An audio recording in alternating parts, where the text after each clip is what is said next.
Right, let's go, ladies and gentlemen. Welcome, everyone. Welcome, dear friends, here in the room, or maybe online following us for this event today that we organize with IPMWORKS. So welcome to all the stakeholders of that project. So today you have interpretation available. Thank you to the interpreters. You have interpreting available in French, English, Spanish, and German.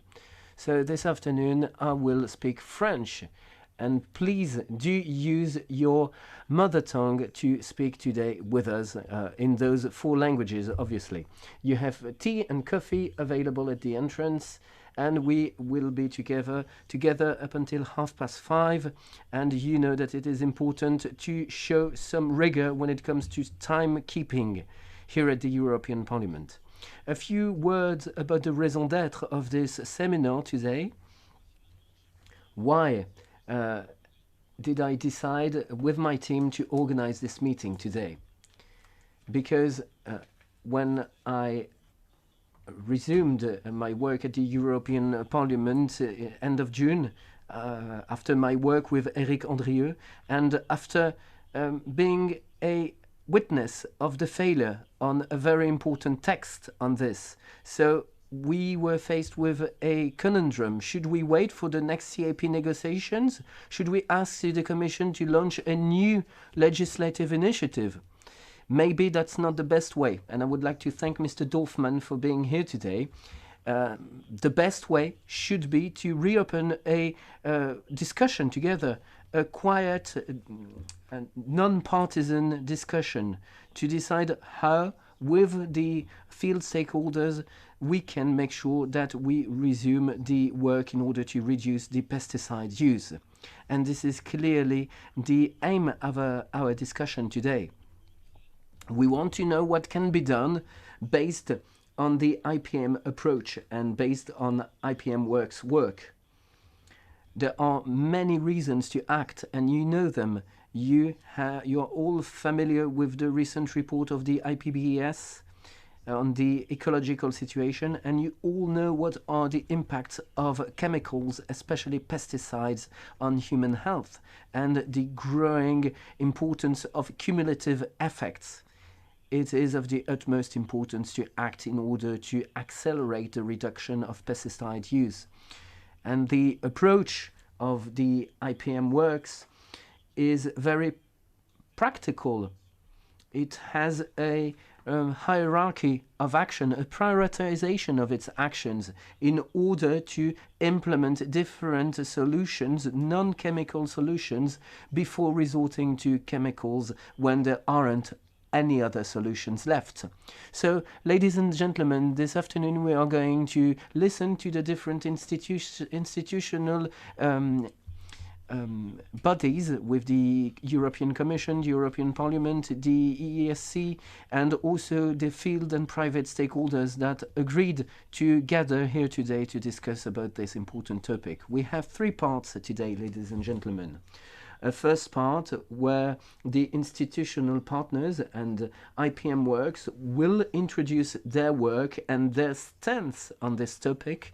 Then we'll have a second panel on the tools used by IPM and the work you are carrying out in order to improve the performance. Then we'll have a last part where we will be able to have reactions from different stakeholders and MEPs as well, to see whether we can have a consensus, whether we can move ahead together in extending this approach to the whole farming industry.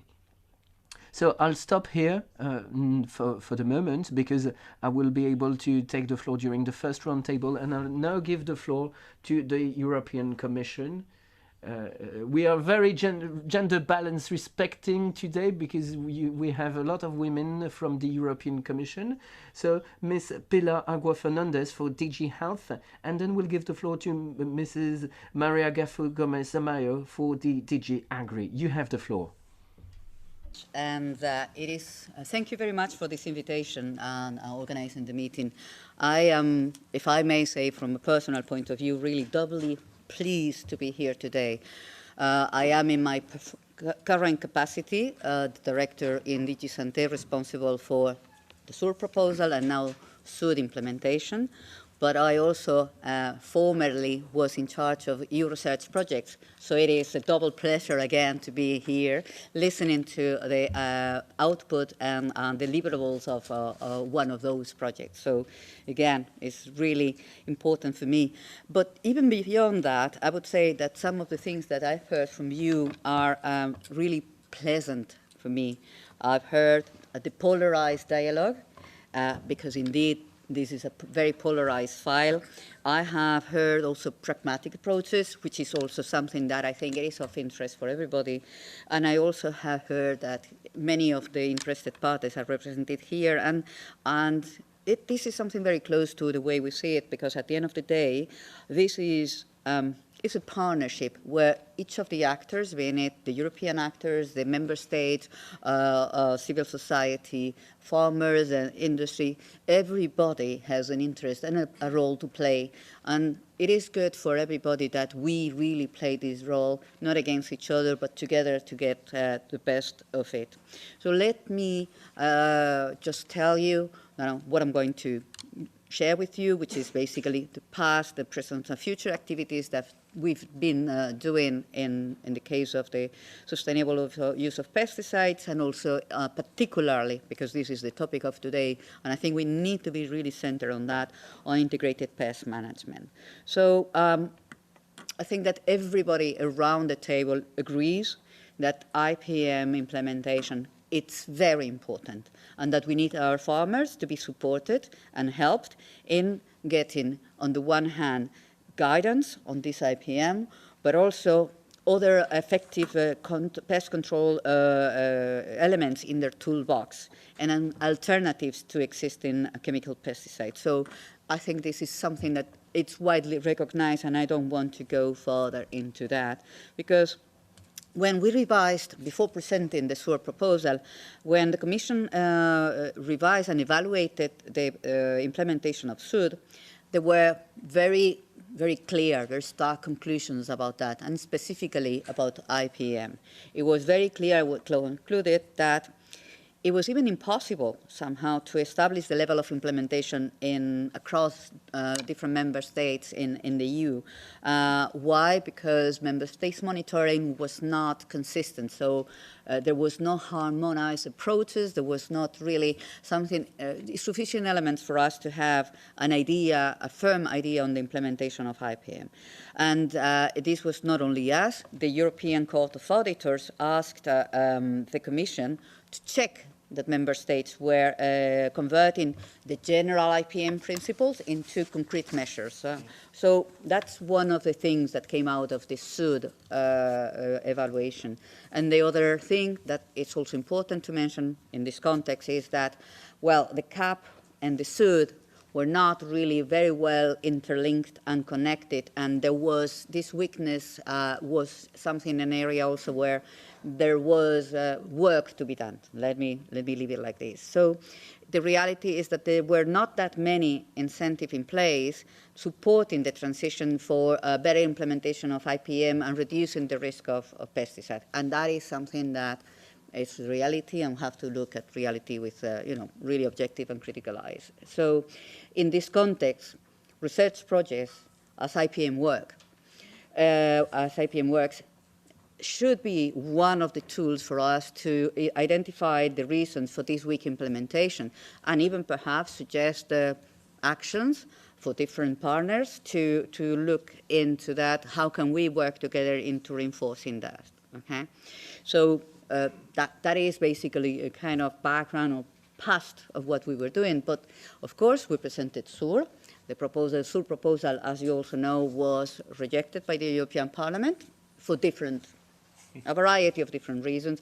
And also, the truth is that in the Council, there was no progress in the dialogue. So the SUR proposal was withdrawn by the Commission, and but didn't stop us doing really things in the matter, because of course we were not operating in the void.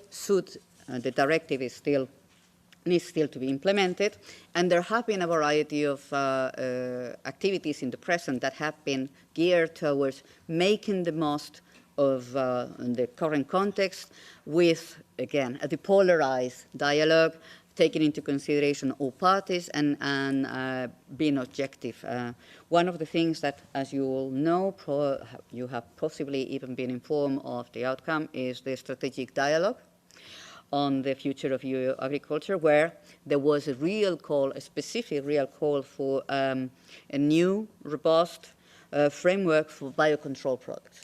And that was something that it was suggested that these were fast-tracked to increase the toolbox of farmers on new alternatives to existing pesticides. So, and as you know, these recommendations are going to feed into the vision for agriculture and food, which is being prepared now, and that will be delivered in the first 100 days of the Commission. So that's the present. So I also would like to say, or to remind everybody, that the Commission has actually been quite active in increasing the availability of alternatives to the chemical pesticides. So we have already taken a number of actions, and in this case we adopted regulations to facilitate the access to market for microorganisms.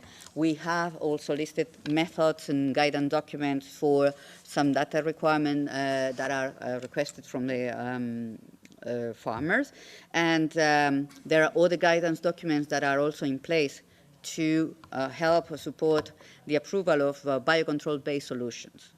Now, when it comes to maybe the future, as announced by the Commission, we will have on the Biotechnology Act that was adopted in March 2024, we have launched a study analyzing how the relevant legislation could be simplified in order to grant faster access to the market of bio-based solutions.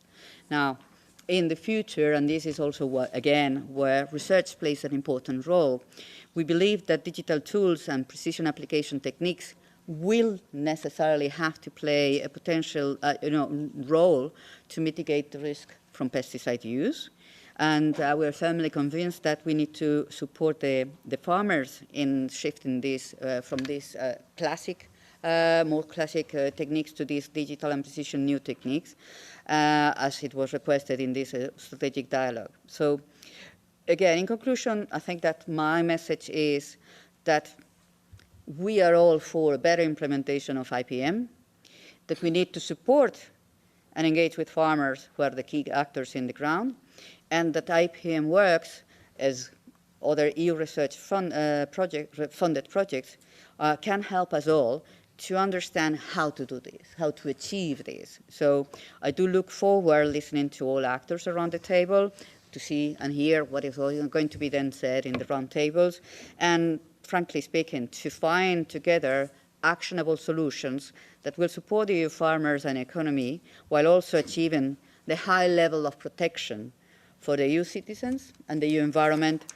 that I think we all aspire to. That is all on my side. Thank you very much. Merci, merci. Thank you very much, and thank you for respecting your time, your speaking time. And I now give the floor to the DG AGRI for 6 minutes as well. Thank you very much. I will try to stick to the time limit. Just to mention that from my side, I would like also to highlight what Pilar just said on the importance to have this depolarized discussion, and I think debates like the one we are having today can be very helpful. And I have the big challenge to present in 5 minutes the green architecture of the CAP, so I don't know if I will manage. I will try. If you can pass to the next slide. What I would like to mention is, of course, the situation can be improved, but it is important to notice that the sustainable use of pesticides and the IPM are already included in a number of measures that we have in the current CAP. So starting from the bottom on the conditionality, the Sustainable Use of Pesticides Directive is part of this conditionality, along with many other things. This conditionality covers 90% of the agricultural land, so I think this is a very important message to pass. If we advance and we go to the second blocks on the, sorry, not the previous slide, eco schemes and the management commitments. This is like a menu that we offer to the countries, and the countries have to use it according to their situation as assessed. There is a little trick, is that we ask and we force the countries to, all of them, eat salad from the menu. What I mean, in the first block, which refers to eco schemes, it means that at least 25% of the budget of the eco schemes has to go to measures supporting environment, climate change, and animal welfare measures, and IPM and pesticides are part of this block. We are speaking about close to 50 billion euros, 50 billion euros of the CAP. The second box that refers to this management commitment, so this is under rural development, countries have to dedicate at least 35% of the total budget of rural development, again to agri-environment and animal welfare measures, but we have seen that countries are going beyond, and it's almost half of the budget of rural development that is going into this direction. We have assessed that around 26% of the total agricultural land will receive support for the sustainable use of pesticides. I think it's an important number that you can bear in mind. This is for the green part, but the yellow boxes that I have highlighted there are also very relevant. We have the farm advisory services, where we try to put together the farmers, the advisors, and the researchers, so that they can support the farmers for improving. And then we have also a number of other interventions as well. I would like to highlight the IPM toolbox that we have published, and it is hosted by the GRC, which identifies a list of crop and sector specific techniques. It was presented to the countries, and I think it was very well received, and I invite all of you to have a look into this toolbox, because I think it can be very helpful to make advance the different countries into this direction. If we can pass to the next slide, and there, I see the slide is not there. No problem. It is basically it is some information, and you can receive it afterwards, about the support that can be provided through innovation and also by research projects. So we have some possibilities under the CAP to support operational groups. This is support for bottom-up innovation, and we have a lot of projects and groups dealing with pest and disease control. Coming to the Parliament, I was talking to my colleague from the Research and Innovation Unit in AGRI, and she told me that she was super busy because she has so many projects dealing with pesticides. I think this is a very good news. But I think probably you are not aware that we have almost 3,500 operational groups since 2014, and more than 500 are dealing with pest and disease control. I think this is an impressive measure. The other slide that you will receive refers to this horizon, and basically the message that we would like to pass is that the CAP and the horizon should work together into this, because the innovation and research can support and should support farmers, because we should remember that pesticides cost, they are a cost for farmers. So of course, if they can reduce the use of pesticides, I guess they will be very happy to do that, and they will be very keen to take these practices. In this slide that now it is presented, there is a link to these EIP AGRI awards, and now we don't have time, but I invite all of you to look at, there is a very short video about one concrete proposal and project that won the awards, and that can change the life of many farmers. The project is called Colorado Beetle Catcher, or the short name is Beat the Beetle, and it's a very innovative technique supported with the CAP funding, that can make the life of potato producers much easier. And the next slide, if you can pass it, it includes this link that I mentioned between CAP and Horizon. And basically, one message from this slide that you should retain is that this is about multi-actor approach. It's not just for the farmers to work in isolation, for the researchers to work in isolation. Researchers have to be together with the farmers to see what the farmers are needing. And the second element is, of course, there is no one solution that fits for all. It is important to have place-based and sector-based approaches. And I think I stick to the time limit. Thank you very much. Thank you. The floor to Mr. Dorfmann, EPP Coordinator in AGRI Committee, for 6 minutes.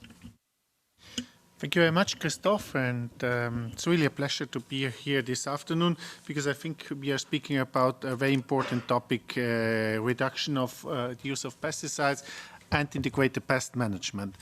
And we had, as it was mentioned already this afternoon, we had a very complicated, severe debate in the last legislative term about the sustainable use regulation.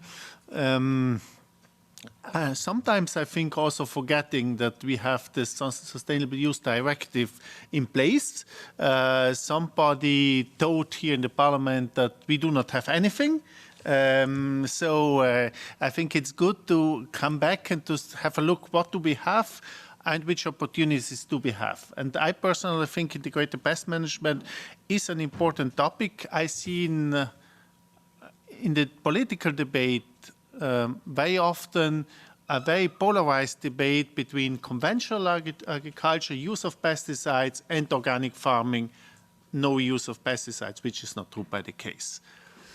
And I think we need to come out from this polarized debate and come into a more constructive debate, and maybe having on the table, hopefully, a better proposal from the Commission side on the reduction targets. We will go a step forwards. I say this coming from a region where we produce a lot of apples.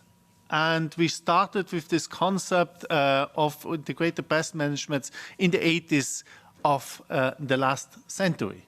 And exactly the animal we see here on our thing, exactly this animal was also the logo for the use of the apples produced with integrated pest management or integrated pest management over decades. Said this, how to go forward. First of all, I was very critical in the last years on the sustainable use regulation, but not on the whole proposal. I always said that there were two important chapters which I'm really sorry that we missed the opportunity. One is the chapter on integrated pest management, and I personally think we need a certification on integrated pest management. We need to give to the consumers clarity, because today, fortunately, and we worked a lot on this in the Parliament in the last years, on organic farming, the consumer has a clarity. If he or she buys something, there's a logo, and this logo says that this is a product produced with rules of organic farming. On integrated pest management, we do not have anything. Everybody can a bit invent his or her concept. And I think this creates a problem. And we need, I personally think, and I see this also from the experiences of my own region, a good integrated pest management needs a good advisory system. And this is fundamental. And the good advisory system means that it cannot be an advisory system paid by the chemical industry. It needs to be an independent advisory system, because nobody can ask to the chemical industry that it's going to pay for use less of its product. This will never happen. We need, and on this I think the proposal of the SUR was a good one, we need independent advisory systems all over Europe if we want a working or improvement on integrated pest management. And I'm going to conclude. If I look at figures, at Italian figures from my own member state, where integrated pest management is quite well used, I would say. And if I look at the figures, what happened since the entry into force of the suits, or more or less 15 years already, we reduced the use of pesticides, both in terms of quantity and of active substances, by more of 20%. So that was a successful path downwards. And I think we can go on. We can go on this path. Last remark. Sometimes we are not aware that technically to have a good integrated pest management, and it seems strange, but we need a lot of active substances, because we need a combination of active substances, because the less product I use, the higher the danger of resistance becomes. And for sure, what is happening in the European Union in the last years, that we are going to reduce more and more the number of active substances, goes absolutely in the wrong direction. This is not supportive at all for integrated pest management. And somebody thinks also here in the Parliament, which all the debates we have about active substances, that we will use less pesticides if we have less active substances. The absolute contrary is the case. If we want a good management in integrated pest management, we need to give in the hand of the farmers the good active substances which allow them to use them in a minimal doses and to use as less as possible these active substances, these products. Thank you very much. Merci. Et maintenant, je vais me donner la... Well, thank you very much. I'm going to give the floor to myself, if you don't mind, for the rest of the panel. I've not mentioned it during my introduction, but I would like to insist upon the fact that I took over from Eric Andrieux at the level of the AGRI Commission, and I'm now in charge of the environmental, or involved in the environmental commission, and my assistant does work with María Arena on the SUR text or draft.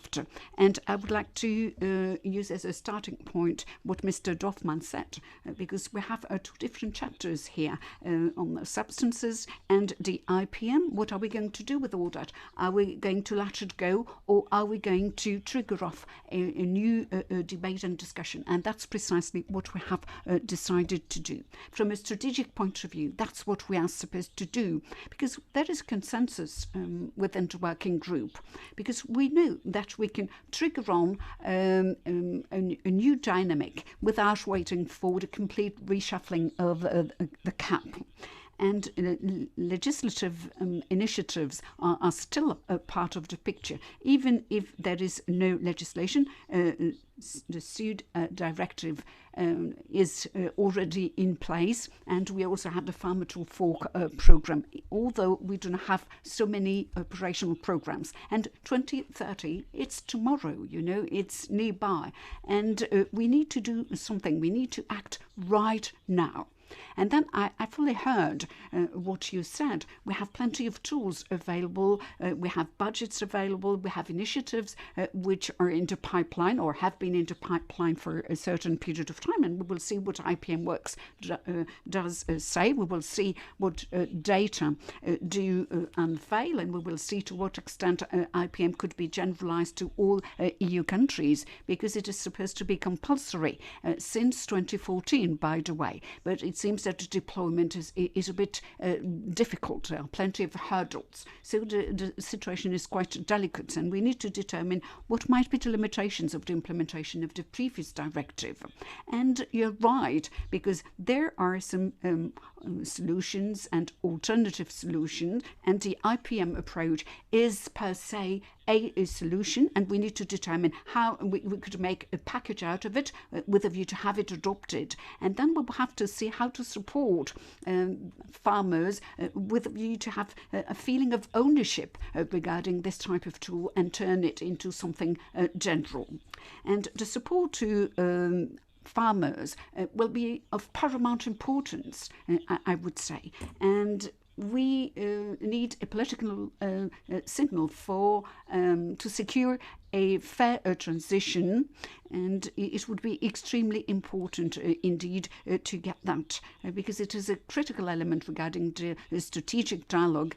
We need a kind of environmental transformation of farming, ecological transformation of farming. We know it will not be an easy job, but we need to send the right signal. There is a possibility to cover the cost of farmers induced by a change in terms of practice. So what do they need? Well, farmers need some financial support, direct financial support, with a view to switch to another model and get some compensation in terms of cost. Secondly, they need an approach they will fully understand, and they will know a bit better.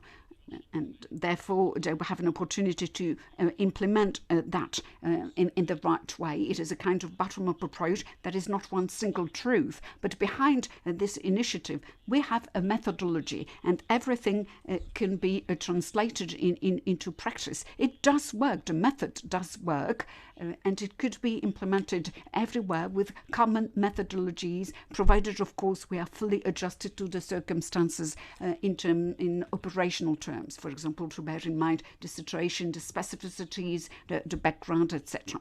Do we have to opt for specification as indicated by Mr. Dorfmann? Well, I will carefully listen to your point of view, because it's important to have some clarity regarding the different labels, etc. We know how difficult and tricky it might be. Do we need an independent committee or support committee? And I would say I would be in favour of that, because we need a standalone group which would be completely independent from the chemical industries or agrochemical industries which do sell pesticides. So I think that we have the Council of Cooperatives, and we need to determine what is the level of loyalty of those different support structures regarding farmers. But what we need is a joint and collective approach, and you have indicated some of them. So what we need is a kind of overarching approach at the level of farmers, with a view to better disseminate the method and provide the most relevant support. Individually speaking. So we also have some needs in terms of research, how to implement those different elements. And personally, the new framework research program should not only focus on fundamental research, but should also include actionable operational responses, which will use as evidence the research we did carry out. So the operational dimension is really important, because if the framework program is not meant to do that, we will not meet the key objectives we had in mind. So I'd like to stop here, if you don't mind. But I have a wish or a dream, and I think that what we need to do is to develop a platform with a series of commonalities between the different groups within the European Parliament, and we have to see what we can do on top of all that without waiting for the next CAP reform. What about the new incentive measures? What about communication, a strong communication campaign? And maybe it would be good at the end of the afternoon to have an opportunity to explore some avenues together with a view to relaunch this dynamic approach we have set in place. I'd like to give the floor to Pilar de Vera COPA-COGECA, who is a Senior Policy Advisor of Plant Health and Animal Health and Welfare. Very happy to be here. Happy New Year to everyone. It's still time, right? It's soon in January. So as Mr. Clergeau was saying, I'm Paula de Vera. I'm Senior Policy Advisor in COPA-COGECA since 6 years ago, and one of my main fields of expertise right now is plant protection, crop protection and plant health. And as a first thing, I can say that integrated pest management for sure is a fundamental pillar of EU agriculture for both farmers, organizations and cooperatives. Also, first of all, I want to highlight the fact that safeguarding the health of high-quality, safe, nutritious and high-value plants and crops for both food and non-food purposes is a cornerstone of farming activities in the European Union. And this applies to all production methods that we can think of, conventional, organic, etc. And we usually rely on, let's call them plant protection products in general, including conventional plant protection products, to several purposes. First, to grow healthy crops under competitive conditions. Secondly, to meet consumer demands for safe, high-quality outputs. Safeguard the environment by ensuring a responsible and efficient use of these resources, and reduce the carbon footprint per unit produced. The availability of these kind of tools, therefore, is critical for our economic, the economic stability for farmers, particularly considering how highly competitive is the international market, not only the internal market of the EU. We need to take into consideration that when other countries, especially third countries, have access, for the reason that you can think of, to tools that are not available in the EU, we have an unlevel playing field for our farmers. And then a smaller or less effective crop protection toolbox, less quality of this toolbox, risks having reduced yields, having economic instability, and even food shortages to a certain extent. So regarding integrated pest management, we have always endorsed it. And we feel that, even conventional can be included under these premises. Of course, we always try to find a path forward to use other alternatives as far as, of course, they can be as safe, effective, and affordable as conventional products are nowadays. That will be the ideal, for sure. Some examples that we already use in IPM is crop rotation to break pests and disease cycles, resistant cultivars to the extent that we have them. Of course, we still need to invest in plant breeding in this regard, so we can have more resistant plants and crops and seeds in the best way, so to resist, for them to resist the pests, not to actually develop resistant pests, which is a completely different thing and very problematic for us. Improve soil management and seed protection, which is actually a very good example of targeted application of this kind of products. These help reduce the reliance on chemicals while minimizing the agricultural environmental footprint, and that's a fact. We, of course, are trying to transition towards low-risk substances as soon as they are available in the shelves. And we try to find selective crop protection techniques, targeted techniques, so we can also align with what seems to be also a global agricultural trend in certain countries. In any case, plant protection products remain essential on integrated pest management, as I mentioned, and we need to keep them as much as possible. What are the challenges we are facing in transition into this low risk? We have worked for decades to reduce the reliance on conventional, but it is true that this shift has been more reactive than intentional, because we are losing the products by withdrawal from the system rather than that the inclusion of new alternatives at the same pace in the system. So yeah, it's not really, it's a reduction, but not maybe the intended reduction or the more proactive reduction we can do. Biocontrol, for example, are being made available, being a feasible alternative in most cases, and at an unacceptably slow pace to the market.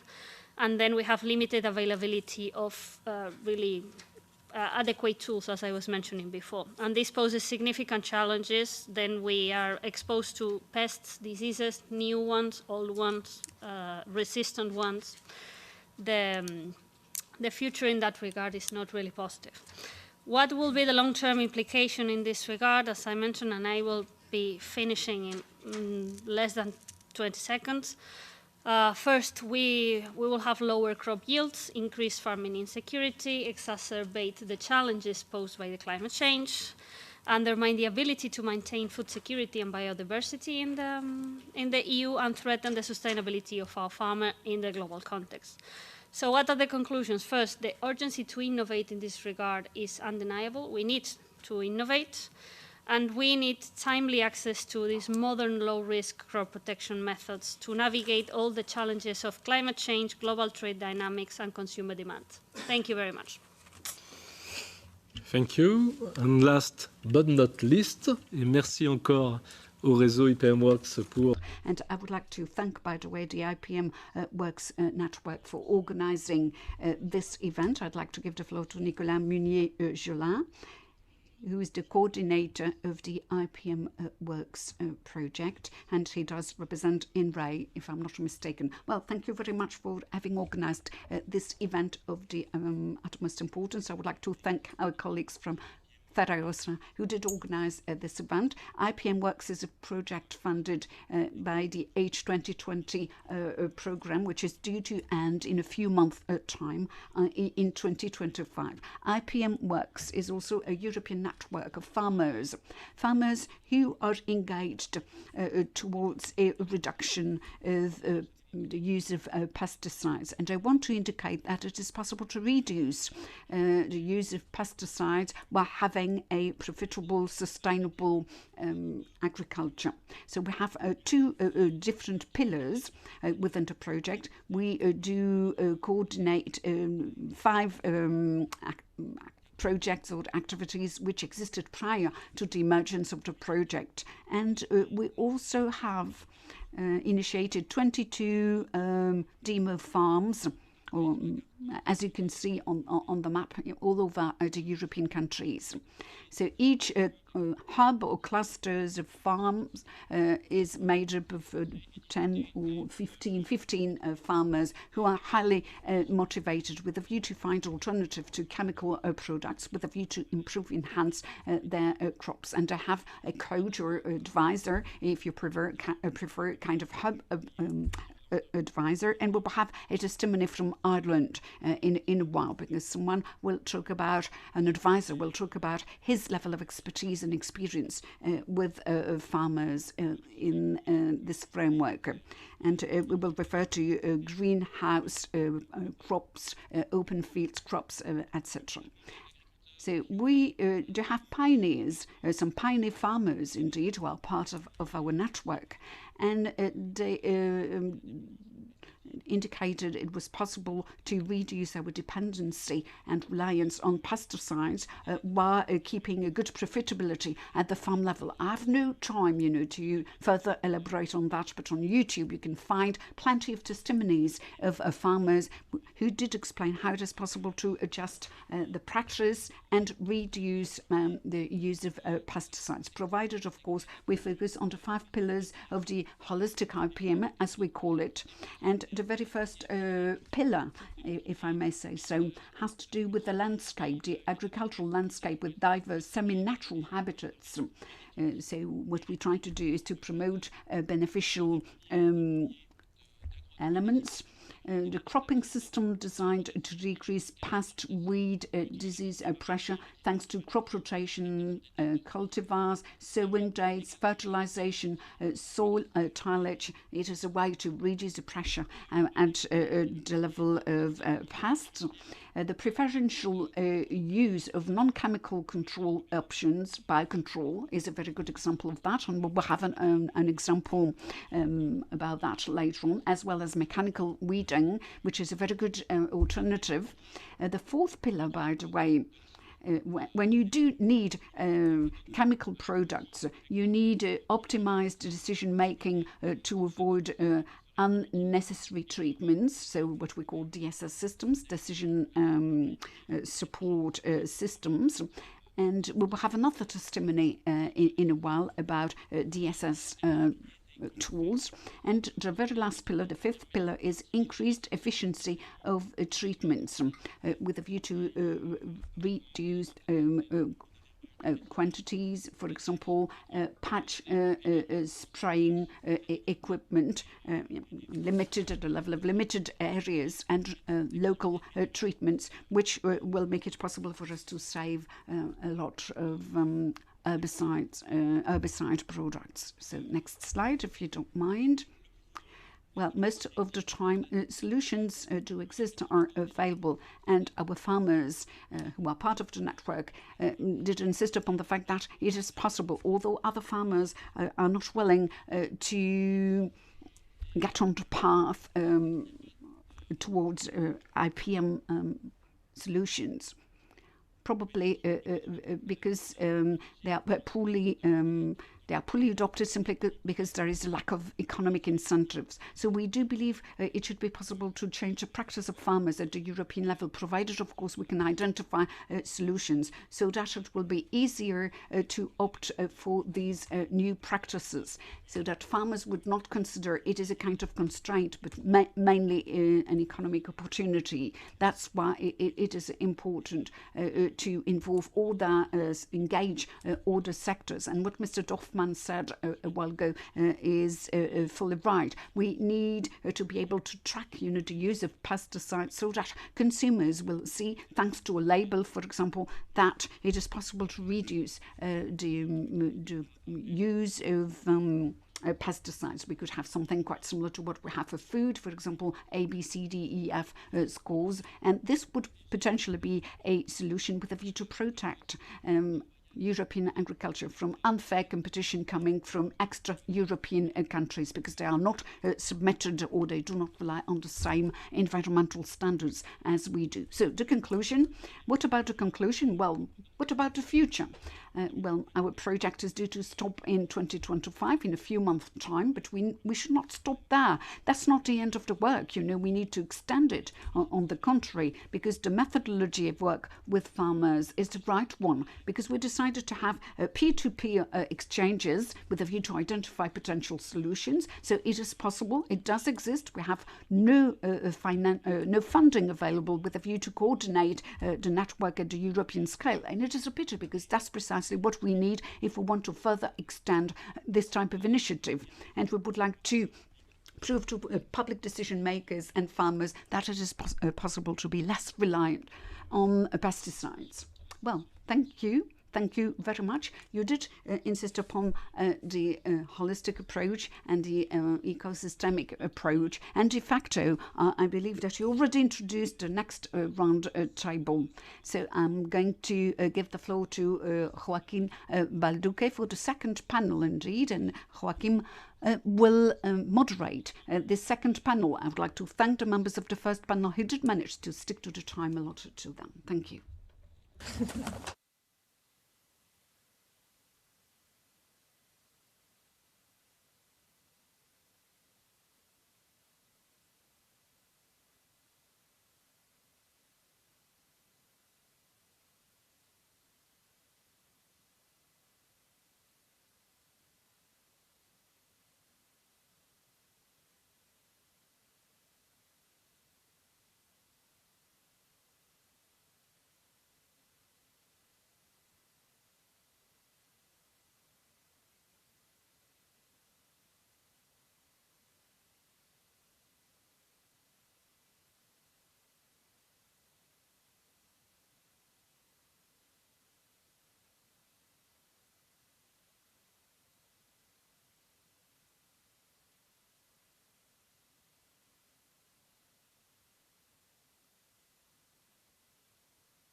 So hello everyone, we're going to continue with session B within this seminar. Thank you very much to everyone present in the room and online, and thank you very much to Mr. Clergeau and his team for his support. And yeah, I'm going to get straight to the point, and as you may have seen in the program, this session is focused on two important issues in the framework of IPM strategies, in this case biocontrol and new technologies.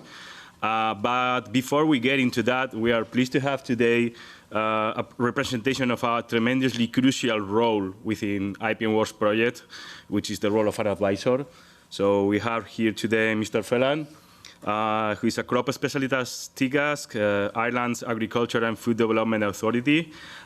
He has an extensive expertise in crop management, providing guidance on pest prevention, and is playing a really active role within IPMWORKS as an advisor. So, Mr. Phelan, you have the floor.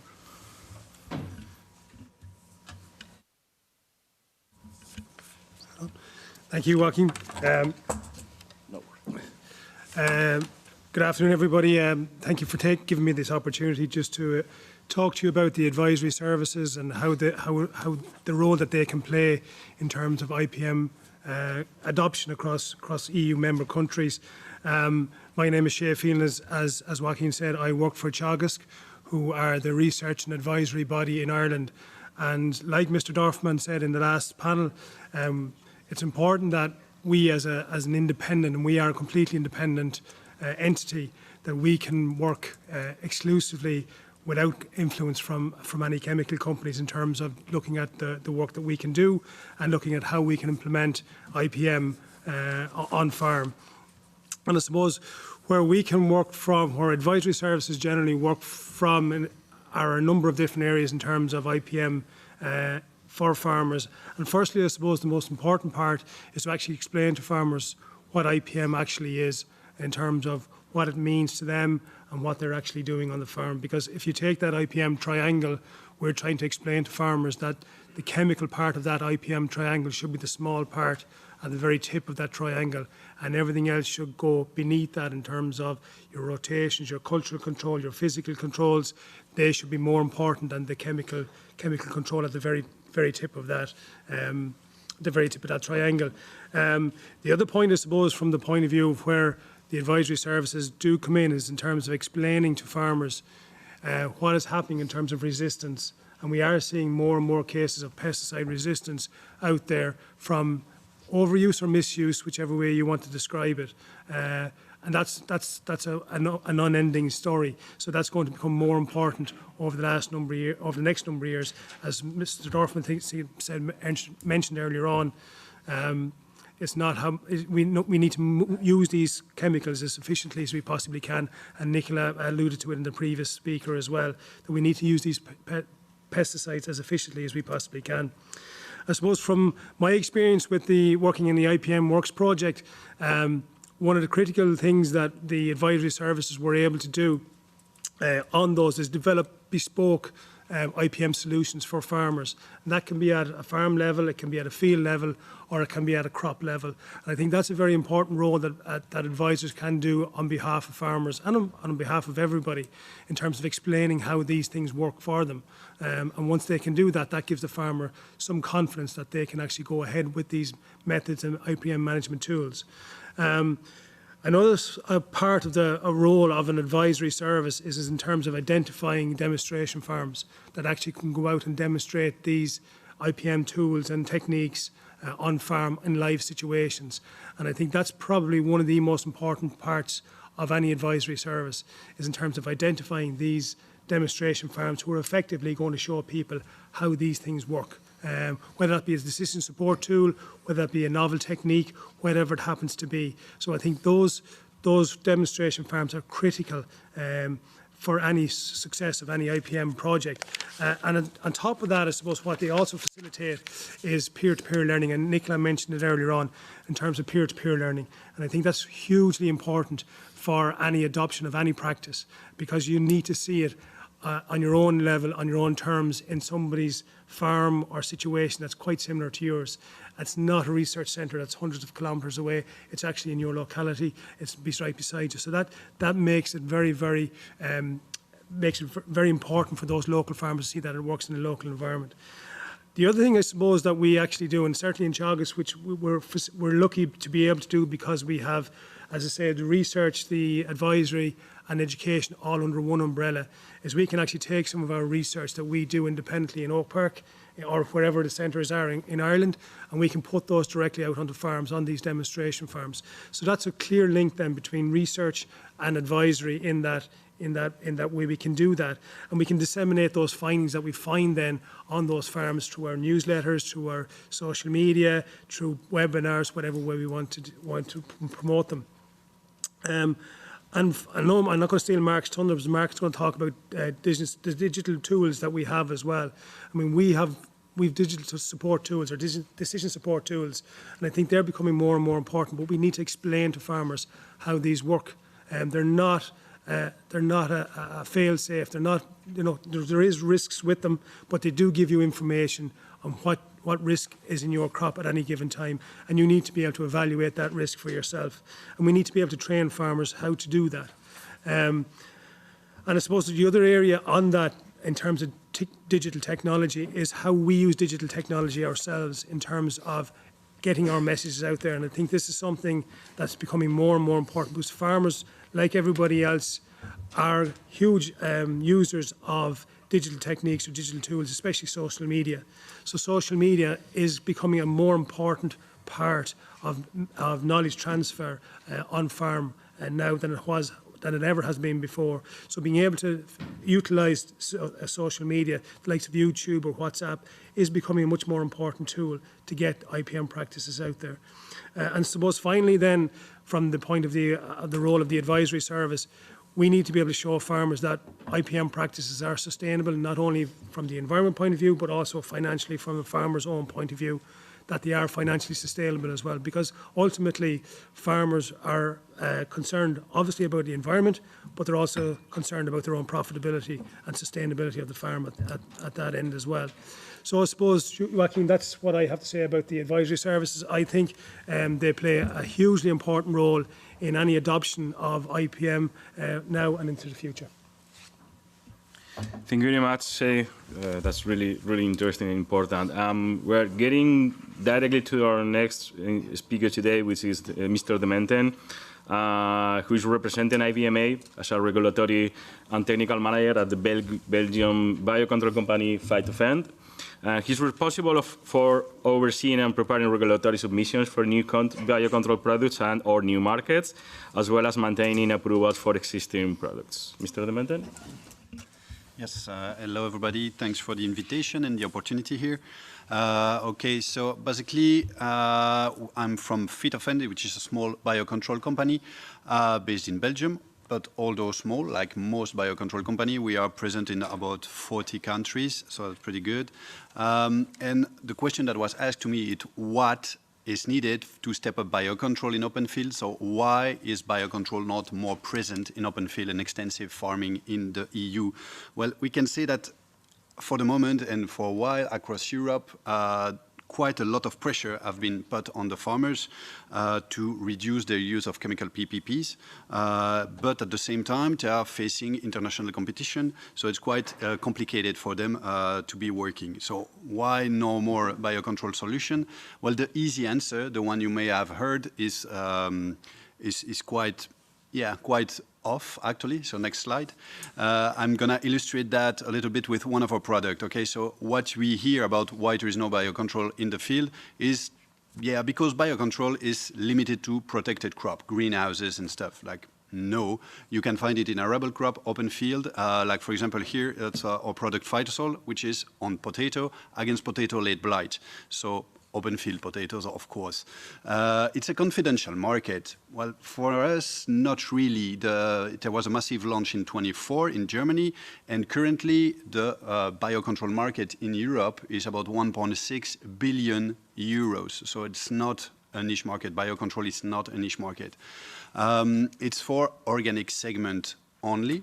Well, no, again, most of our consumers are conventional growers. So yes, we are authorized in organic farming, but not only there. It's a tool for every farmer. It lacks efficacy. Okay, so that's why we are not in open field. Well, no, we have an efficient product ourselves against potato lead blight, which is kind of a tough disease. Think about all the Irish a while back.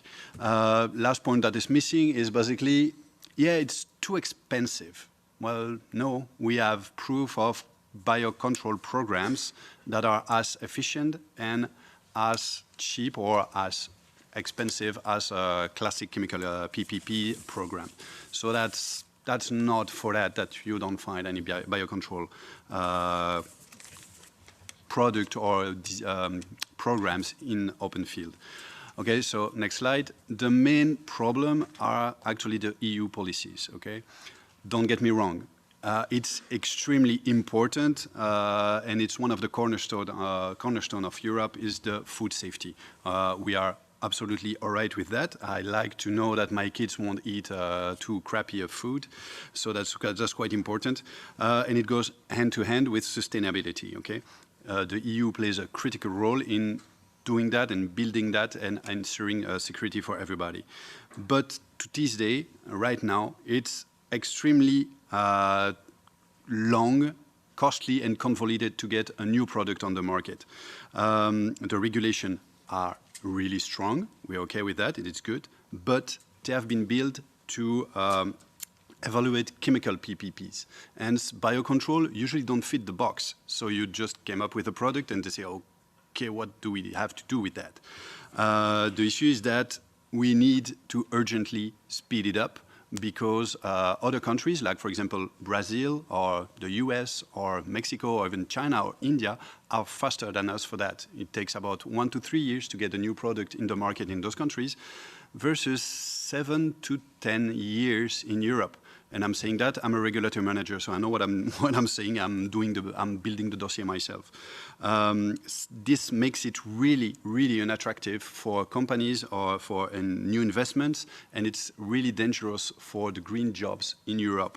Plus, the growers face a really unfair competitive disadvantage facing those other countries. Okay, so basically, the European Commission should try to establish a more favorable legal framework for biocontrol to streamline all that, the registration and the approval procedures.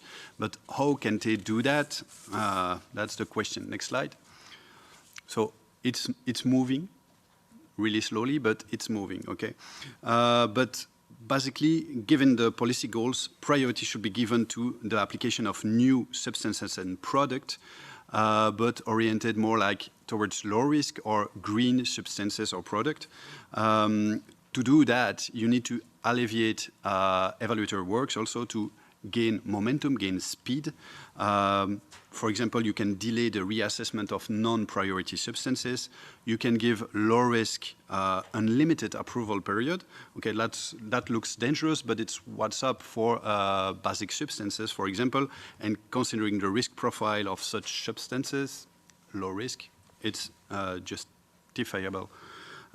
So how exactly is it possible to do that? Next slide. Well, it could be, for example, in a 4-step approach. First, and it's the most important point right now, would be to get an EU-wide biocontrol definition. So it's ongoing, it's working. Most of the member states are okay with that. It's really important. For us, as a manufacturing company with registered product on the market, we need a better implementation of 1107 by the member states. So, for example, real mutual recognition. So do not open and reassess again and again and again the same dossier. And maybe, why not, a EU-wide authorization for biocontrol product once the definition is on. Priority lane for biocontrol, emergency authorization, prioritize the low risk and the biocontrol. Also, what might be really useful will be a targeted changes for 1107, like, for example, provisional authorization. Okay, you submit the dossier, it's a biocontrol, you're authorized, meanwhile it's being evaluated. That could get quite a good momentum, a speed up of the authorization and the registration of the new product. Removing the periodic re-registration, as we said, the product is safe, so let's stop re-evaluating all over again, except if there are scientific proof or new updates that need re-evaluation, of course. Facilitate the label extension that would get us more easily to the arable crops. And maybe, but let's say that's for the future, new regulation specific to biocontrol. Okay, next slide. So basically, what we can say is that everybody is in the same boat right now. So the farmers, the biocontrol industry, so ourselves, you are as consumers or advisor, everybody, we are looking at the same thing.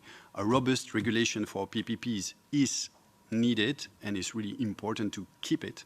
But the farmers and the biocontrol industries are facing excessive administrative burden for the moment. So we are putting ourselves in a bad position in front of other countries in terms of competition, and that's actually threatening our ability to innovate, but also our ability to be self-sufficient in terms of good quality food.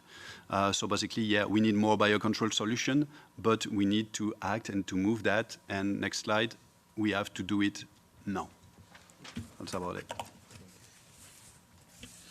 Thank you very much, Mr. De Menden. We are going directly to our next intervention today from Mr. Gall from IFOAM.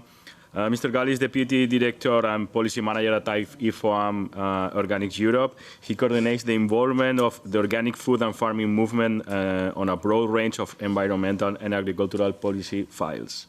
Mr. Gall? Thank you very much. So indeed, I represent IFOAM Organics Europe. So I represent organic farmers, processors, researchers all over Europe. We have 200 members across Europe, and we are proud members of the IPMWORKS project. So thank you for your invitation, and thank you to Christophe Clergeau for hosting this event today, because indeed it's more of an urgent to put back this issue of pesticides reduction on the table of a political discussion. So thank you for this meeting today. I think we all know in this room the negative impact of pesticides on farmers, on biodiversity as well, on our water too. But there are good news. The good news are that it is possible to produce sufficient healthy food without synthetic pesticides, and organic agriculture is the proof of that. I remind you that organic agriculture covers 10% of the agricultural land in Europe. On average, and that we do have a target in both the farm to fork and the biodiversity strategies to reach 25% of organic land, precisely because organic farming is a policy tool to go towards sustainable food system and to reduce pesticides, among other things. Its benefits are proven for biodiversity, for water quality, and for health as well. And Mr. Dorfmann, you mentioned that sometimes the debate is a bit polarized, but actually organic farming is a driver for innovation in terms of finding solutions to work without synthetic pesticides. And these agronomic solutions can be used by conventional farmers as well. So there's really communication and contribution of organic innovation that can benefit all agricultures. So what is the organic approach to plant health care? Well, organic production mainly relies on preventive and indirect measures to manage pests and diseases. So we are talking about crop rotation and longer crop rotation. We are talking about careful choice of crops that you grow and the mixture of crops. We're talking about the choice of varieties as well. We're talking about the use of functional biodiversity as well. These are the key tools of organic farmers. So we're talking about agronomic knowledge, basically. So what does it mean concretely? It means that on 100% of organic land, there is no use of herbicide at all. All herbicides are banned in organic agriculture. But on 90% of organic land, there is no use of pesticides at all. I'm talking about grasslands, arable land. And when indirect and preventive measures are not sufficient, organic farmers are allowed to use natural substances as pesticides. So this concerns mainly specialty crops like vines or permanent crops, so fruits and vegetables mainly. And I sometimes, hear the narrative conveyed by the pesticides industry that, organic farming also uses pesticides, so it's not so different from conventional agriculture. The truth is that there is a fundamental difference between synthetic pesticides and natural substances. First of all, the number of substances allowed, it's only 57 substances, active substances, which are allowed for organic farming when we exclude microorganisms. So it's substance of plant origin, for example, or animal origin, or mineral origin, like copper or sulfur, who are the most well-known, versus 232 active substances for conventional agriculture. We had a toxicologist making an analysis comparing the toxicity profiles of natural substances versus synthetic pesticides. And the conclusions are that for 60% of the active substances approved in conventional farming, they carry health hazards. Whereas there are only 4 substances out of 57, so 7% of natural substances that carry such health hazards. So it is wrong to claim that the toxicity is the same for natural substances allowed in organic production versus synthetic active substances, like it is sometimes heard as well. It doesn't mean that natural substances cannot be risky. And of course, there should be an evaluation of these natural substances as well. But here we very much agree with our colleagues from IBMA. We need specific and adapted authorization processes for biocontrol solutions, including natural substances as well, because we are dealing with very small producers, usually it's SMEs who put such substances on the market, very small markets. I'm thinking of organic hop production, for example, substances for which there is no intellectual property right, because we are talking about natural substance like garlic extract or cassia amara, these kind of things. So producers are not in a position to fund millions of euros of scientific studies that are needed for the registration of synthetic substances. But the other key difference is also the biodegradability of natural substances. And that's a key issue. And that's the reason why, for example, in France, we have public water agencies who co-fund 30% of the funding for conversion of farmers to organic agriculture in water catchment areas, because the benefits in terms of water quality are very clear. During the negotiation of the SUR, you might remember that the Commission was proposing a ban of synthetic pesticides, of all pesticides actually, in water catchment areas. No, sorry, in ecological sensitive areas. And our German members published a position paper together with representatives of drinking water suppliers in Germany, calling for the possibility for organic agriculture in these ecologically sensitive areas, precisely because even the natural substances allowed in organic farming are not the problem, because most of them are biodegradable, which is not the case for synthetic pesticides as well. And that's a key difference between the two as well. I mean, there was an article in Le Monde published yesterday showing that the cost of water depollution links to PFAS, the ethanol pollutants, would amount to 12 billion euro in a country like France alone. There was a report from the Ministerial Inspection revealed by the journal Context a few months ago in France that showed that in the last 30 years, 40% of the water catchment area had to be closed in France because of pollutions, including due to pesticides pollution as well. So it is possible to produce food without synthetic pesticides. What is the consequence? There is a yield gap in organic farming, the so-called yield gap, as you know, which is estimated at 20% on average. So it depends on the crop, the type of soil, it depends on the experience of a farmer. Of course, but when you think about it, you know, even a 20% yield gap is not such a high price to pay if we think about the cost of, you know, water depollution. If the price to pay is to keep drinking water for our population and to preserve biodiversity and birds and insects in particular as well. And like you said, what matters for farmers is not the yield in itself. Is the profitability, is the economic sustainability. You don't need to maximize your yield to be profitable. Farmers need to have a better price, and that's the whole point of organic certification, to ensure in an ideal world that organic farmers are better remunerated for their work as well. So to conclude, what do we need in terms of action? I mean, we very much agree that we need independent advisory services that should be geared towards a transition towards agroecology, precisely, including IPM, of course. We very much agree that we need specific procedures for biocontrol approval to make the availability of alternatives to farmers much faster as well. We do believe that we need action. Maybe it's in the context of the implementation of SUD to ban synthetic pesticide in water catchment areas. It's actually quite urgent when we see the situation of water pollution across Europe and the cost it has for the society as well. We need to change the indicator to measure pesticides. We had a lot of debates in that in the context of the SUR. The HRI1 indicator at European level has been much criticized, as you know, including by the European Court of Auditors, because it's a volume-based indicator, primarily, that precisely gives the impression that the problem is the natural substances used by many farmers, including organic farmers, rather than the synthetic pesticides as well. And it allows member states to claim reduction in pesticides when they don't happen, just through a statistical trick as well.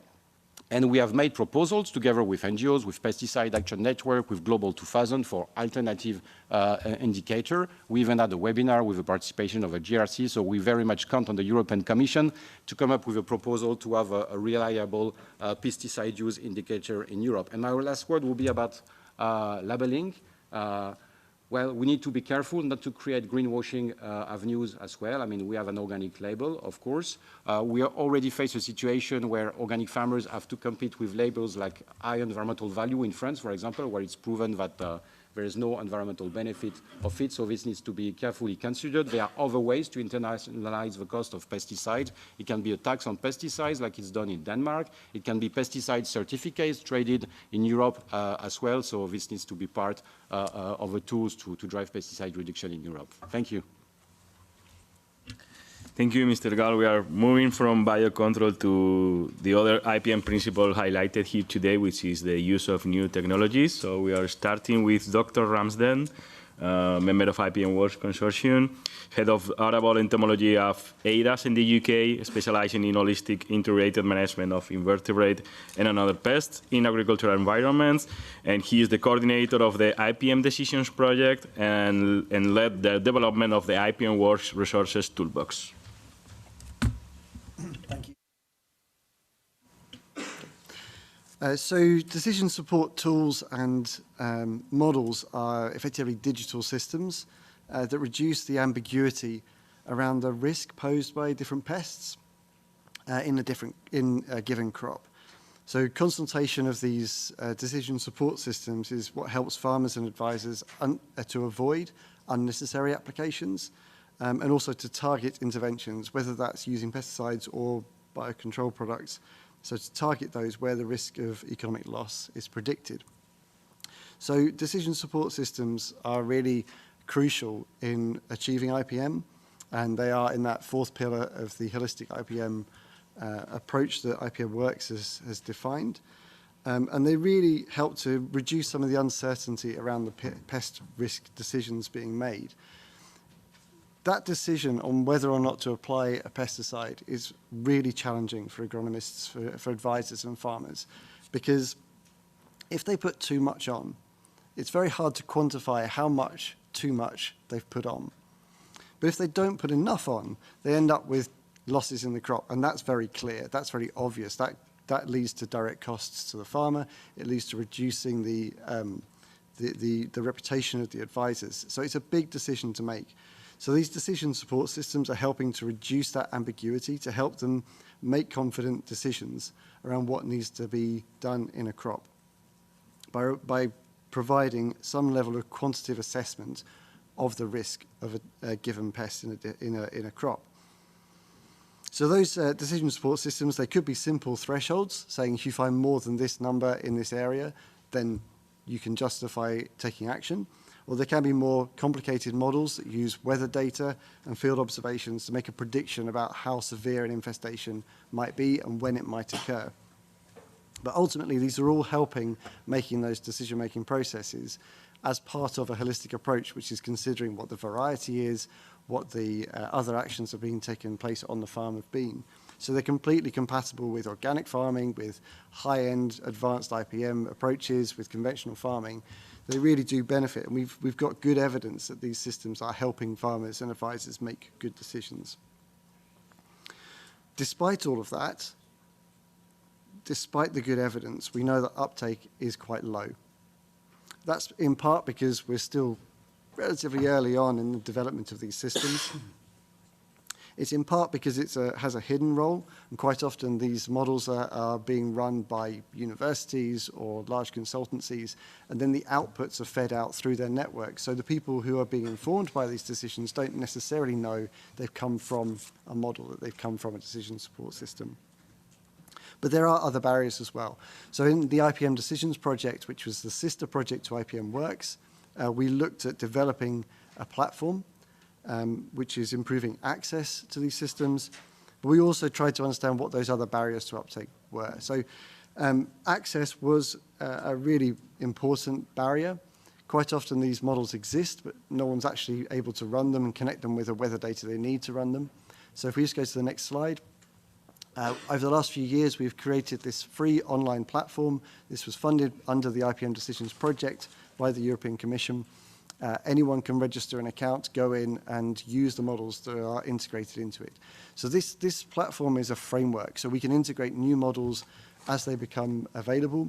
We can work with national bodies who already have platforms. We can connect our platform with theirs, and so we can share these models around Europe, improving access across Europe to models that are already supporting farmers in making improved decisions.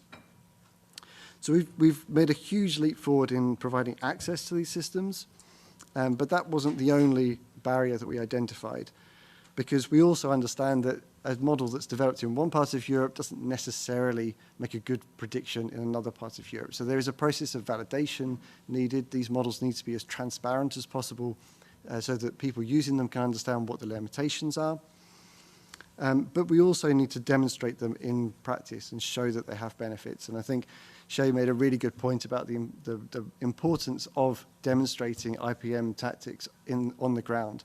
That's something when we were talking to farmers and advisors across Europe, that demonstration point is really important to them. They want to see these things working in their local environments before they're going to start testing them themselves. So we know that decision support systems and digital tools are effective, but uptake across Europe is being hindered by that lack of access, a lack of transparency about what the assumptions and limitations are, a lack of validation of decision support systems in different regions, and a lack of demonstration of the benefits. We have made some really good, strong steps forwards over the last few years on these points, but we need to keep going. We don't want this to be limited by a project. This needs to be carrying on and being spread and continued. If you have the final slide, please. The platform itself is doing a great job of connecting researchers and developers across Europe, and we will continue to push that forward. But in the long term, we really need to improve the range of systems that are integrated into that platform, and we need to improve the demonstrations and validation exercises. Those are not simple things to do. They require a fair amount of technical knowledge and support to do. And we also need it to be a continuing effort, because another comment we got back from advisors and farmers across Europe was that they see projects come and go. And so it's quite difficult for them to engage in a long-term initiative when they know it's probably going to stop in a few years' time because the project will end. So we need to make sure that these decision support systems are something that are seen as a long-term effort embedded into holistic IPM approaches. I can't talk today, there isn't time to cover much more about the IPM toolbox that we developed, about the new advisory platform that we're developing in the Advisory Net Pest project, but there are other digital tools that are being created that are also supporting along the way. Thank you, Joaquín. Thank you very much, Mark. We are going with our last intervention from Dr. Clergeau, representing SEMA as Supervisor Product Compliance, Crop Care and Harvesting at John Deere. Dr. Clergeau is also Chairman of Application Technology Project Team at SEMA, which deals with the EU AT-related regulations, so machinery regulation and sure. Dr. Clergeau, I need to ask you to stick to 5 minutes, please. Yes, I will try. Well, hello everyone. Thank you for the invitation and for the chance to present here the SEMA informations related to the, let's say, latest innovations in the technology. And provide you an overview about the state of the art of the technology. Our industry provides, as you know, the solutions, technical solutions for the farmers, which are mostly could be used on the top levels of the IPM pyramid. So for the chemical application, but also for the mechanical weed control, for example. We serve to farmers independently if they are conventional farmers or organic farmers. You have to spray both products. And I would like to ask to go to the next slide. And we look on their challenges. So as you know, there are challenges with resistance, with portfolio availability, which is reducing, with very tighter restrictions during the application, so that the conditions how you can and when you can apply. We look also technology which are aiming the drift reduction, and so which is more and more demanding to go to levels of 99% to reduce the drift. Very tight operating windows, so for the farmers, for the applications, and higher complexity and more expertise required for spraying. So it's not anymore such an easy job just to fill the sprayer and go. They really need to be experts and need advisory help.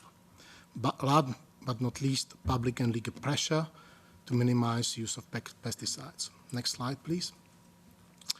Farm to fork, I will not go to the details here, but I want to just say that the industry reflected the demands and the goals of the farm to fork strategy, agreed with those, and support those. Even before the farm to fork were announced, the goals, the industry already worked on solutions which led to the pesticides reduction. So regarding the SUR, independent of FCUR, we continue with the development of these new technologies, and we will hope that they will be very soon adopted in the practice. And we see that there is a desire to support this adoption either by financial incentives of the new technologies, but also of the technologies which are nowadays already available and several years available. I will show them to the next slide, please. So there is a clear trend, you can see clear trend going from the conventional application of broadcast application. We see that it will be more and more targeted application. So you can nowadays, you can already use without any fancy technology, just a standard sprayer. You can use, you can apply it in a band. With that, you can reduce, you apply only to 50% of the area. Also the patch spraying, where you just switch off the sections. Again, a technology which is available without no additional costs. Only what the farmer needs to use this is the GPS receiver and application map. Unfortunately, there was a study in Germany, so it's a quite developed country, technologically developed country. There is only 26% of farmers are using application maps. What will it be if that will be increase this number? What will be the overall reduction of the pesticides? Also, only one quarter of farmer, about 50% of farmers are using patch spraying, really using automatic section control on the boom sprayers. Again, what will be with another 50% we use the same technique. And then they are on the right-hand side, you can see the new technologies, which we called spot sprayers and individual plant application, that you go to the level of the leaf. Yeah, so it's a millimeters level you can hit this target nowadays. Next slide, please. Here are a few pictures about how it looks like. So you can see the band sprayer, which is pretty simple technology. It's a good combination. You can combine it with mechanical weeding, for example. It's a good common practice. The other side of the portfolio, selective application of herbicide with weed identification. So this is new approaching technology. We still need in Europe 2 or 3 years for full adoption of this technology, because we need to test this for the local conditions, for the variety of crops, for variety of weeds. And you know, this is, again, nothing new. 30 years ago, we started with this technology. It takes 30 years that it hits the market. Next slide, please. Regarding I would like to continue with 3 projects just to shortly introduce. So there is a UPATH activity. This is a platform which deals with targeted implementation of targeted spraying. The main goal is to adopt the risk assessment, the new approach to the risk assessment of plant protection products, because it doesn't make sense that we have these new technologies and we have still the old approvals for chemicals, which are based on the worst case, on the broadcast spraying. With this new technology, we can achieve we can still save some of the chemical products in the market which we will need for, as was mentioned, variety of active ingredients. We need some of the active ingredients still keep in the market. This technology will probably allow that. Of course, there are also the challenges. We still need to get some information on the risk, about the risk assessment. So does it really reduce the risk, these technologies? So if you precisely, for example, in one case, you precisely hit the target, is the residues the same as when you apply with the broadcast? Or other hand, if you targetedly apply it, then you can save up to 60% of products. Thus, you reduce the risk if you are close to the ditches. So this is a need for the studies which we need to get support for. The industry will not be able to do that and deliver in the short time. This will need about 10 years with the current speed. So we will need to get support on these studies. Next slide, please. This is just example about another area where we need support and farmers will need the support is about the network. The network. There was a huge amount of data in the future will be transferred from the fields to the farm management system to the advisors. There's an example of a study which demonstrated that you can create application map within 15 minutes, but you need a support of 5G network, which is missing in a country. Next slide. Yes. And this is last slide which I want to share. This is that the industry supports development of interoperability network, which will allow this communication between the machine, farm management system, and, for example, authorities which would like to document what was applied, document the work, and that they can declare that they spray and were compliant with the rules. Thank you. Thank you very much, Dr. Klover. And just to conclude, because we need to go quickly to the last session, and on behalf of my institution, CIHEAM Zaragoza and IPMWORKS project, I would like to thank the speakers on this table and also everyone for your attention. Thank you.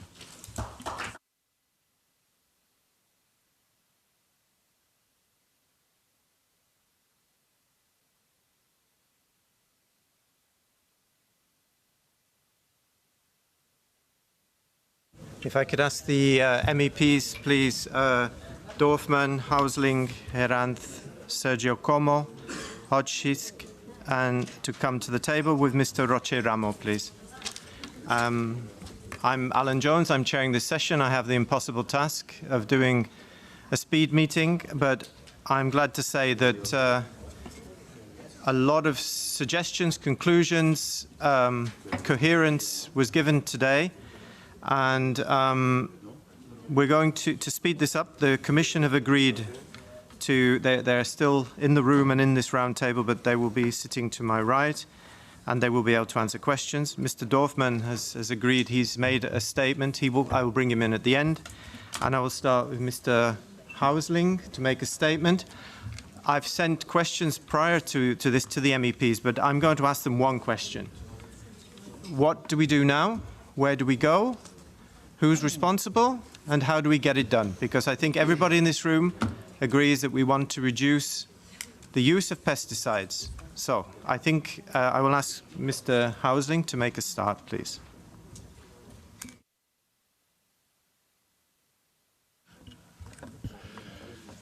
I can do it in German, so you need translation. Thank you very much for this very interesting discussion. I remember it very well. Last year, the heated debate in the Parliament on the regulation on SUR to make it a binding instrument. Unfortunately, it did not happen, but we still have SUD. So we have a directive, after all, still with us. And the question was, is that enough? Will it suffice to reach the goal? No, I would say no. I heard a lot of ideas how we could reduce pesticides, but let's look at practical life. There was very little reduction in recent years.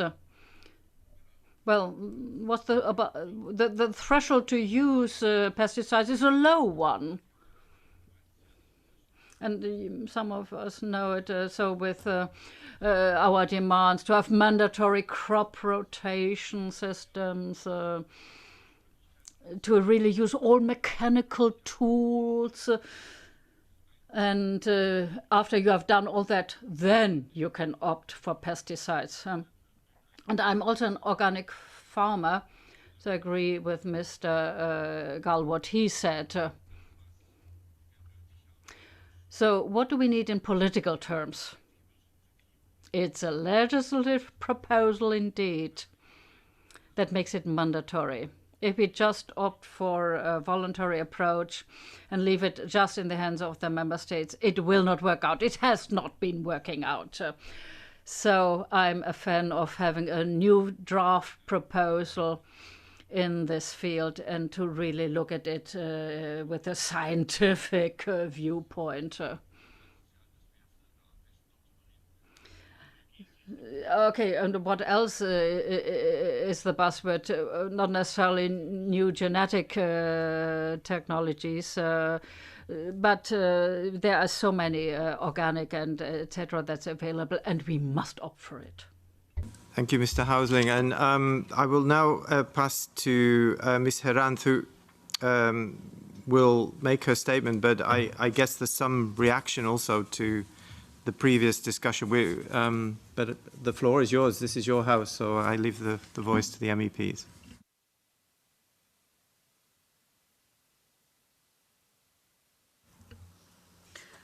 Sí, pues muchas gracias.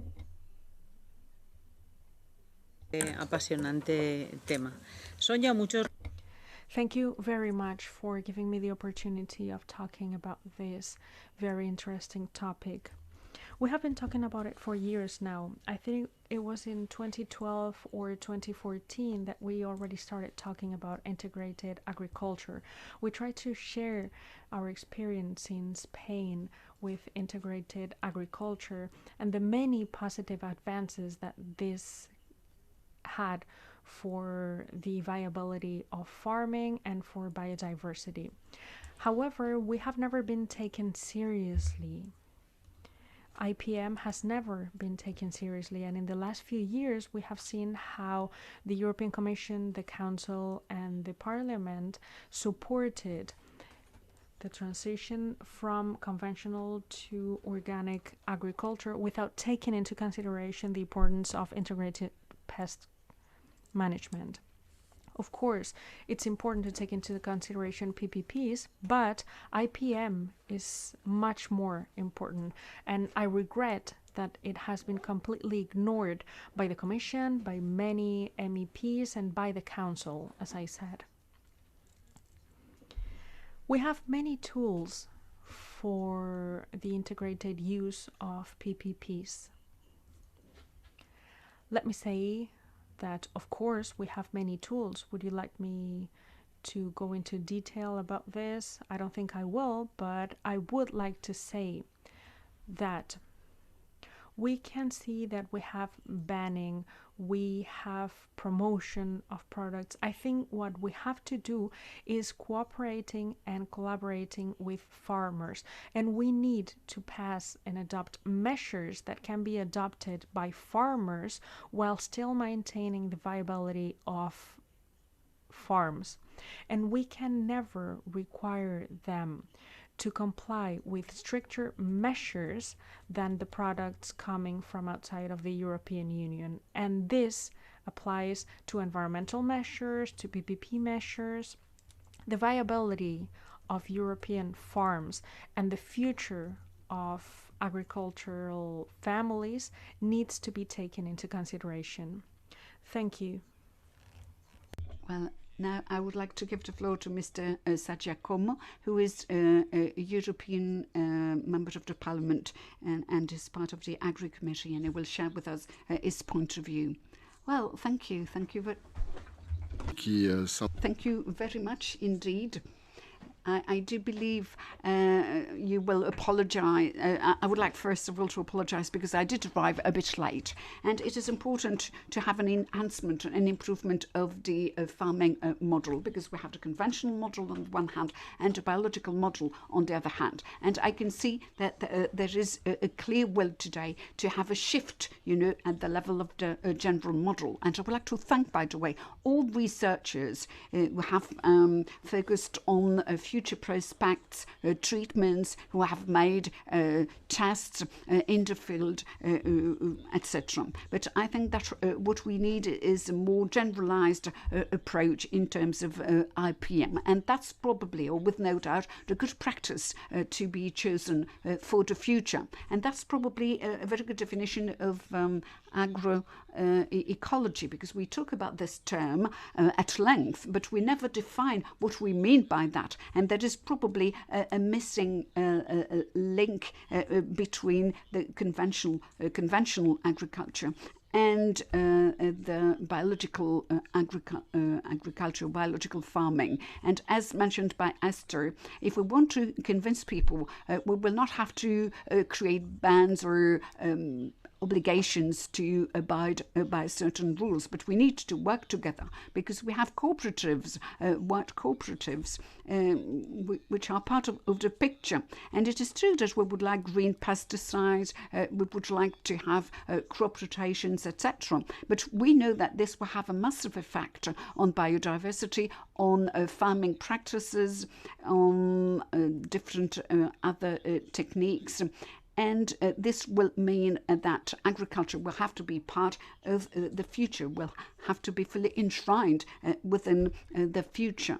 And it is important to convey a message to the farmers, to insist upon the fact that they should not be afraid, because changing their practice means that sometimes they are to deal with unknown practices and unknown outcomes. And it might be difficult for them to bear with that, because they are faced with climate issues, with plenty of other uncertainties. I think that farmers are fully aware of the climate change. You know, they are the first people impacted by climate change, but they need to be aware of political changes and the impact those changes will have on their daily practice. So they are faced with all those uncertainties on a daily basis, and that's why the model needs to take this into consideration. People need to be aware of the fact that this type of approach is fully successful and is likely to work well. And I believe that subsidies, CAP subsidies, need to be devoted to this type of approach, because those farmers who decided to volunteer with a view to become agents of change have to benefit from this type of support, not only in Spain but elsewhere in Europe. I think that the whole system will be completely reshuffled, and by whole system I mean the farming system. But a prerequisite in that particular case would be, of course, to protect our European farmers, because if they choose this path or this way for the future, they need to be protected from illegal practice. For example, there should be no possibility to use products which are banned or illegal. So that's the kind of approach we need to have at the European level. We now pass to Mr. Hojsík from Renew, who's on the Environment Committee. Please, if you could now give us your vision, please. Thank you. And I remember organizing a very similar workshop 5 years ago. And I'm actually very sad to say that, yes, things have moved on the ground, but nothing has moved in terms of the legislation properly. One has to admit, there are some moves within the CAP that happened. But in terms of the actually legislation, nothing happened. There were promises at the summer 2019 that yes, kind of indications there will be revision of the 1107. Nothing happened. Hence, the alternatives are still facing a really, really, really tedious way of permitting. And we are facing a situation where we issue an emergency authorization based on the member states' request because, there are no alternatives. We don't do a proper assessment of what we have, but, you know, we block the innovation. We don't have to cover it in environmental field. We are, as a European Union and the legislation that we have, actively blocking innovation, actively stopping SMEs from growing, actually hunting them outside of Europe. You know, I'm trying to use the Draghi report language to get better across. Yes, we've seen over the last mandate number of the decisions by the Commission to increase the tolerable limits for residues of pesticides that are banned in Europe in the imported products, based on the comitology procedure that basically the member states themselves are, in a secret, still supporting and refusing these increases. So, yeah, we see a number of the member states' governments quietly agreeing to basically damage our own farmers, their own farmers. But then in the public they say everything is fine. So I think the first thing is, yes, the detection limit should be the limit for anything that's banned in the EU. As simple as that. And I hope that all political groups can agree on that. I hope because that's about the fair conditions. I hope that we will finally stop exporting these substances, because you know what? We actually produce a number of these plant protection products in Europe, sell them to Argentina, and then complain when it comes back. I don't think that's something what we should be part of. And you can say, yes, but the Chinese will do that. But, you know, we don't want this. So it's a bit of a hypocritical thing. Now, in terms of the IPM, it was interesting to see, you know, the toolkits. Actually, I'm behind another toolkit. The Commission published a toolkit already available IPM practices based on the pilot and preparatory action that I submitted for the budget 2020 and got through. It's out there.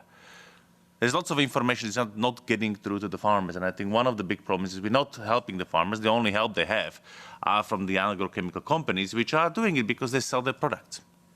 So I think this is one of the first important challenges for the CAP that I hope that we all can agree on, is to see that, look, we want to really provide the true and independent advice to the farmers so they can then make their own best decisions. Because we all say we trust farmers, and I think we just need to give them the possibility to have the information, because no, they don't have it. The farmers in Slovakia don't have a chance to get this information, honestly, and it's sad, because the government neglects it. And this is something which I believe should be much more strengthened and mandatory within the new CAP. I think that if you look at it, it was the lovely presentation, kind of, okay, what are the key steps? And it's indeed, just like with energy, the best energy is that you don't need. The best PPS, best IPM is that one that you don't need. And that to have the JAC much more within the CAP, looking at, okay, how we do the landscape, how we do the cropping system, have this much more stronger for the farmers with appropriate compensation. So something it's, and it was very important. Farmers need decent livelihood, you know, to have it much stronger there, and really try to see on how we can give them a fair chance, because I think this is where I don't agree with Martinez. We need a new target. No, we need the enabling conditions. We need to have the proper help out there. Because sadly, discussions about target will turn into something which we already seen. But when the farmer community feels that there is a change on the ground, I think they will welcome it. Thank you.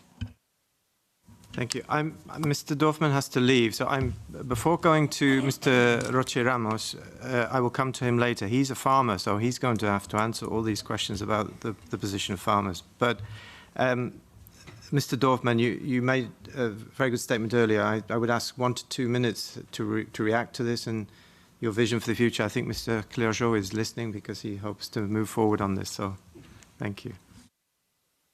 Ja, dann werde ich auch in meiner Muttersprache sprechen. Okay, so I will be talking German as well.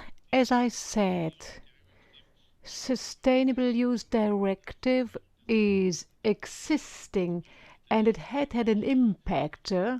When I take a look at the Italian plants, they really had a huge impact on the reducing of the use of pesticides. So, of course, it's not perfect. Of course, it can be improved, and we should think about how we can improve this directive.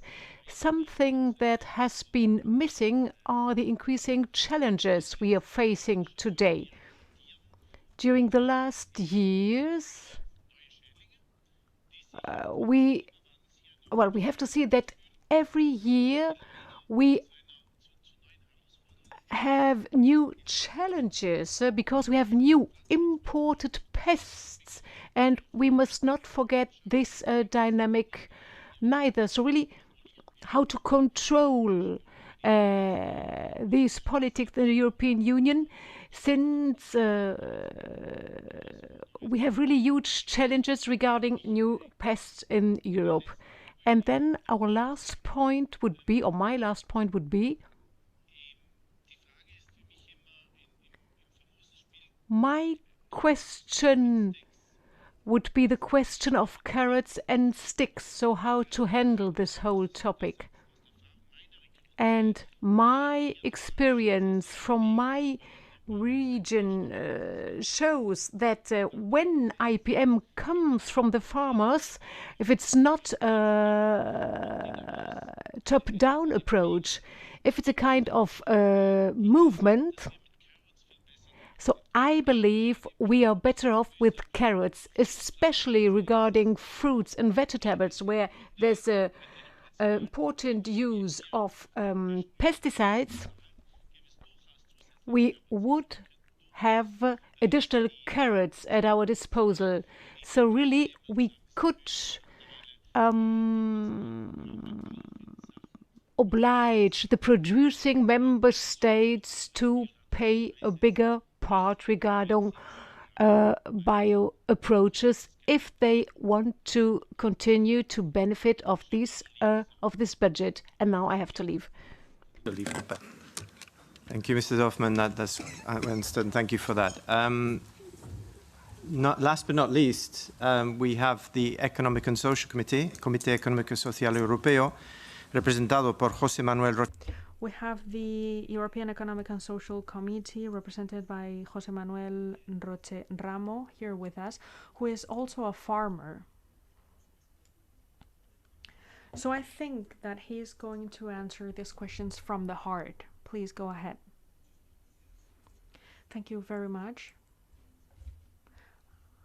I will be speaking in Spanish, so please put your headphones on. First of all, thank you to the event organizers.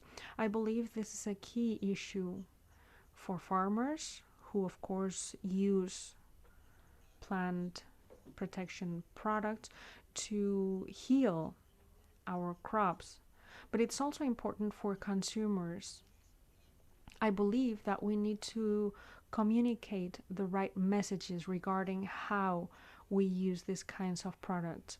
Regarding the SUD directive, the ESC has already recognized that it's important to revise the directive.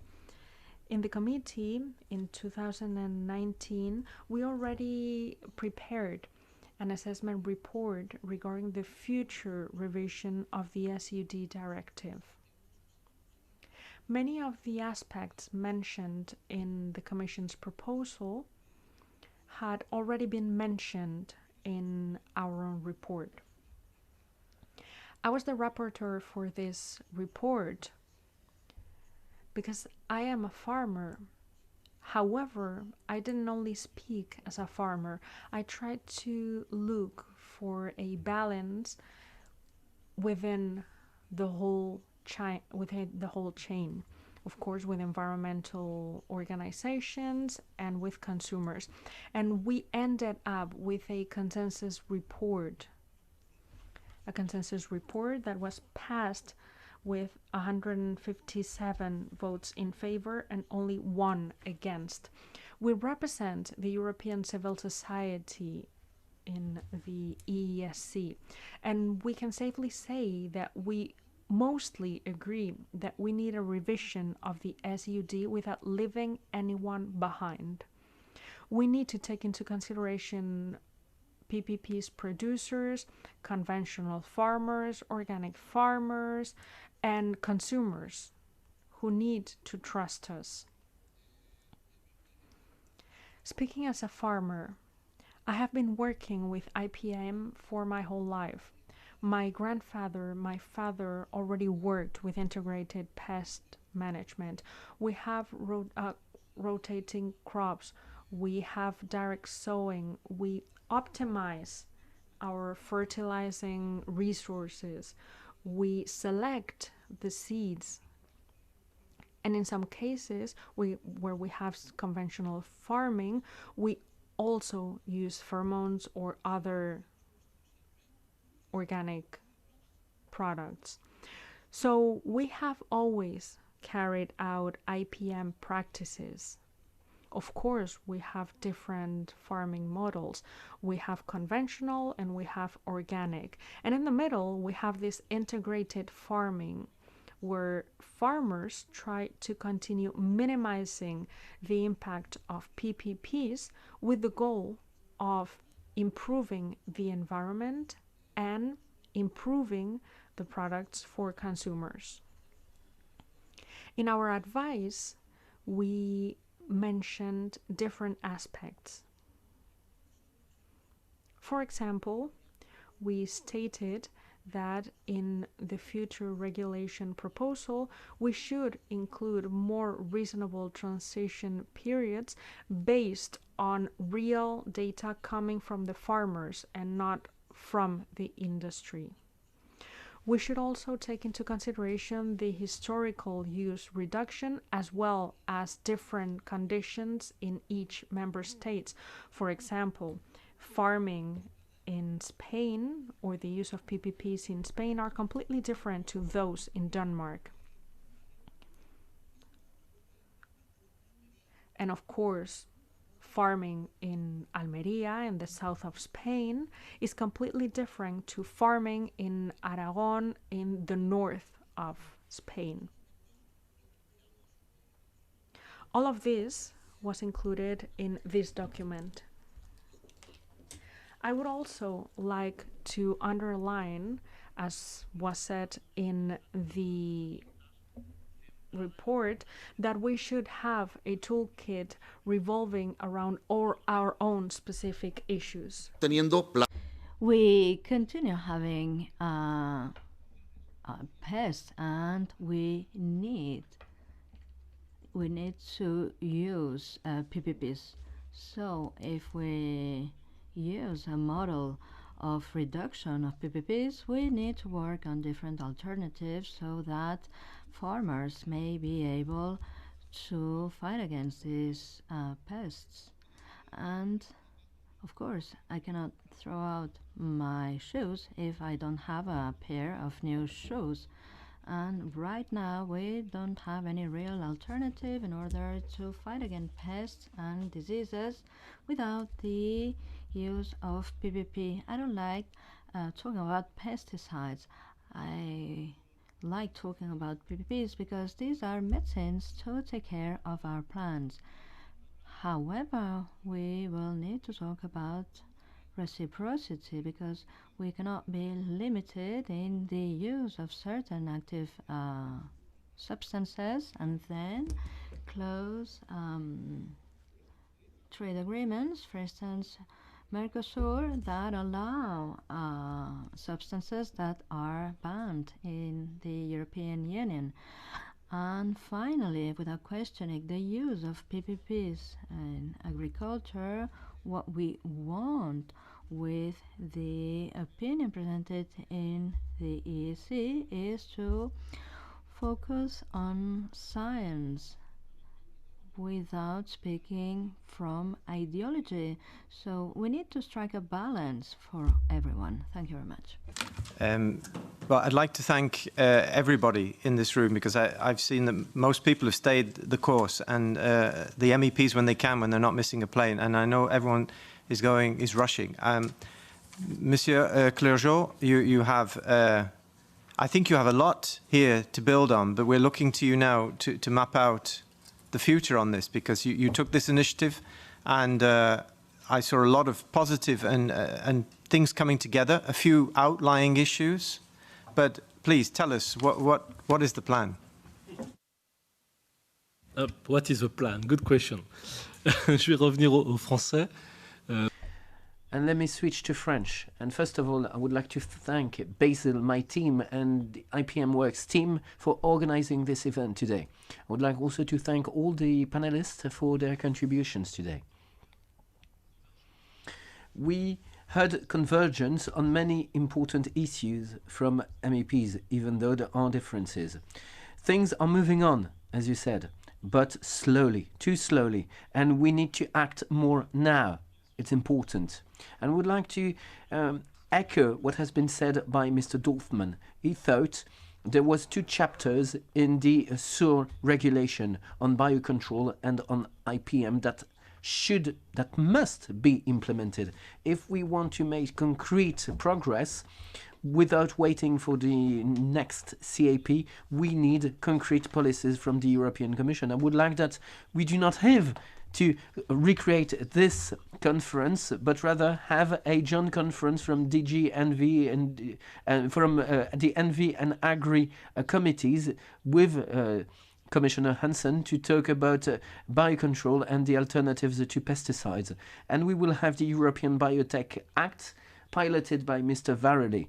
Maybe this Biotech Act can take into account the biocontrol reform that has been mentioned. Also presenting a research program and roadmap in order to put forward the alternatives, especially when it comes to biocontrol. This is what should be done when it comes to biocontrol and alternatives to pesticides. And we should also have a IPM European initiative. You need to be able to keep on working. The momentum you have must be kept. This requires funding. The next steps of IPM, what are they? It should be answered. And maybe at the Commission we should have an integrated agenda with the different DGs. Maybe having a priority on training, on advice, and also on positive communication, on what has been called by Sargiacomo as the massification of the IPM tools. For some tools, including funding tools, even though we can do some things in the national strategic plans, we will need to wait for the next reform of the pact in order to have powerful financial tools for support of farmers. But on advice, on positive communication, we need to up the pace quite soon. And I would think that it is important to be able to discuss about that with my MEP colleagues that have taken the floor today. If we can promote such initiatives with them, with the support of the ESC, of the COR, we may make progress so that we have concrete improvement now and not in a few years after the negotiations of new legislations in 2027. So these are my conclusions, and I would like to thank everyone for the organization and the quality of the exchanges today, and your interpreters. Thank you as well. Goodbye. I'd like to thank the interpreters who've been running a marathon and running very quickly. Thank you very much. Thank you everybody who's attended. I think we're all here because we want change to happen and we want it to happen pretty quickly. So thank you.